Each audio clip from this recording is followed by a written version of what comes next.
He knew the moment he opened the door that she didn't belong there and that she was in trouble. The wind had been howling all night, rattling the wooden walls of the cabin like it was trying to tear them apart. Gideon Hayes had seen worse storms, but something about this one felt different, restless, almost warning. That's why he checked the door.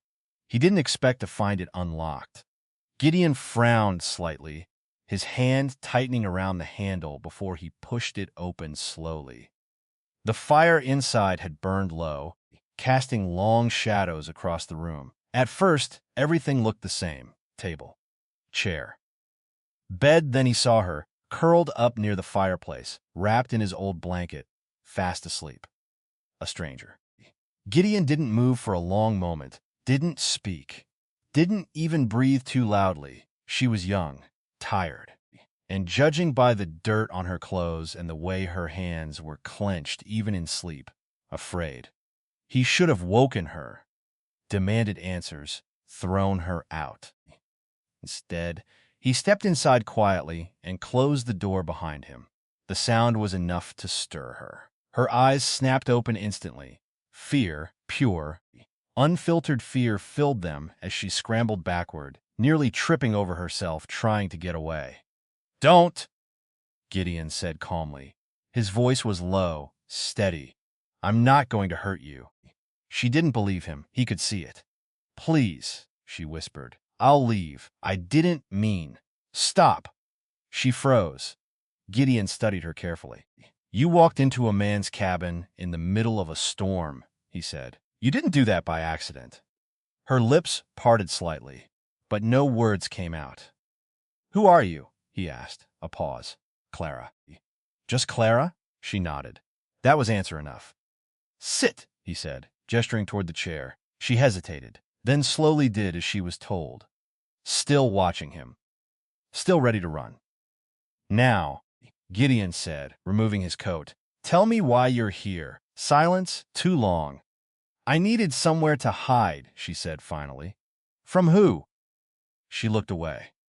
"That matters," he added. "I know, but you're not telling me." "No." Gideon exhaled slowly. That was the moment he should have made his decision, set her away. Lock the door. Forget he ever saw her. Instead, "You can stay," he said. Her head snapped up. "What?" "Just for the night," he added. "Storm's not done yet." She stared at him like she didn't understand. "Why?" she asked. Gideon didn't answer right away. Because he didn't fully understand it himself. "Because you're already here," he said finally. It wasn't the truth, but it was enough. The night passed slowly. Neither of them slept much. Every sound outside felt louder than it should have. Every movement carried tension. "You don't ask many questions," Clara said quietly after a while. "I asked enough. You didn't get answers." "No. And that doesn't bother you." Gideon looked at her. "It tells me you're afraid," he said. "I am." "Then whatever you're running from," he continued. "It's worse than me." She didn't argue. That was answer enough. Morning came with silence. The storm had passed, but the tension hadn't. "You should go," Gideon said. Clara nodded slowly. "I know." But she didn't move, neither did he. The sound of horses broke the moment, distant. But coming closer, Clara's face went pale. "They found me," she whispered.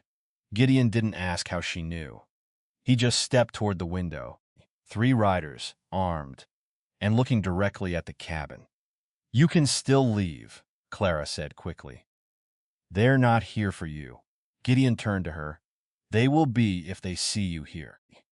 I don't want you involved. That stopped being an option the moment I let you stay." The knock came hard this time, not polite, not patient. "Open up!" a voice shouted. Gideon didn't move. "Stay behind me," he said quietly. Clara hesitated, then stepped back. The door swung open under force. 3 men stepped inside, boots heavy against the wooden floor. "There she is," one of them said with a grin. Clara's breath caught. "You've caused quite a bit of trouble," the man added. Gideon stepped forward. "You're in my cabin," he said calmly. The man smirked. Not for long. The tension snapped. Everything happened fast. Gunfire, movement, shouting. Gideon didn't hesitate, didn't question. He fought, not for himself, but for her. When it was over, the silence was heavier than before. Clara stood frozen, her hands trembling. "You should have let me leave," she said quietly. Gideon reloaded his gun slowly. "No. They'll send more." "I know." She looked at him. "Why?" she asked again. "Why did you let me stay?" This time, he didn't avoid the answer. "Because you looked like someone who had nowhere left to go." Her eyes softened. "That's not a reason to risk your life." "No," he said. "It's not." He stepped closer. "But it's enough." Ending she should have left. He should have made her. But somewhere between the storm, the silence, and the danger, something changed, because she wasn't just a stranger anymore. And he wasn't just the man who let her stay. He was the reason she survived.